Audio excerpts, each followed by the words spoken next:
చూడండి, సాతాను మనల్ని బలహీనపరుస్తాడండి, దేవుడు ఏం చేస్తాడు? మనల్ని బలపరుస్తాడండి. ఒక దైవజనుడు ఒక చిన్న ఉపమానం చెప్పారండి. ఒక వ్యక్తి కంటండి కళ వచ్చిందంటండి. ఒక వ్యక్తి కళ వచ్చిందంట. ఆ కళలో సాతానుగాడు తన దూతలకే తన దగ్గర ఉన్న ఆయుధాలని ఒకటి ఒకటి ఒకటి ఒకటి పరిచయం చేస్తానంట. ఇదిగో ఈ వ్యభిచారం వంటి ఆయుధాన్ని ఉపయోగించి దావీదు లాంటి భక్తులు కూడా పడేశారు.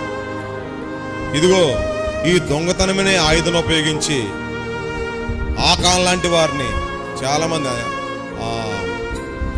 అననీయ సపేరా లాంటి వారిని, చాలామందిని ఏం చేశాను?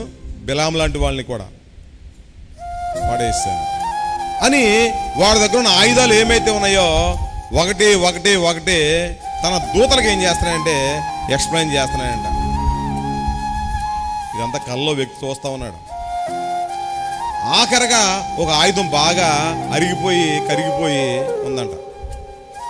ఇదేంటిది, ఈ ఆయుధం ఏంటి అని అడిగారంట సాతాను దూతలు. అక్కడ ఇదా బలహీనపరిచే ఆయుధం, బలహీనపరిచే ఆయుధం. వ్యభిచారానికి, దొంగతనానికి, ఇంకా మిగతా వాటికి దేనికి వంగన వాడిని ఏం చేస్తానంటే ఈ నిరుత్సాహం అనే బలహీనపరిచేని ఆయుధం ఉపయోగించి వాళ్ళని కూడా ఏం చేస్తానంటే నా వైపుకి తిప్పేసుకుంటాను అందంట సాతాను.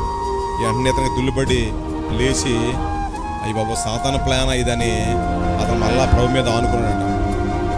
ఎందుకంటే సాతాను అంటదే నీకు జరగదు, నీకు అవదు, నీ వల్ల కాదు అని చెప్తుంది. నా దేవుడు అంటా ఉన్నాడు, కాగా మీరు బలహీనులు కావద్దు, మీరు ధైర్యం వహించండి, మీ కార్యం ఏమవుతుంది? సఫలం సఫలం సఫలం. ఎఫలం కాదండి, సఫలం చేసే దేవుడు మన దేవుడు అండి.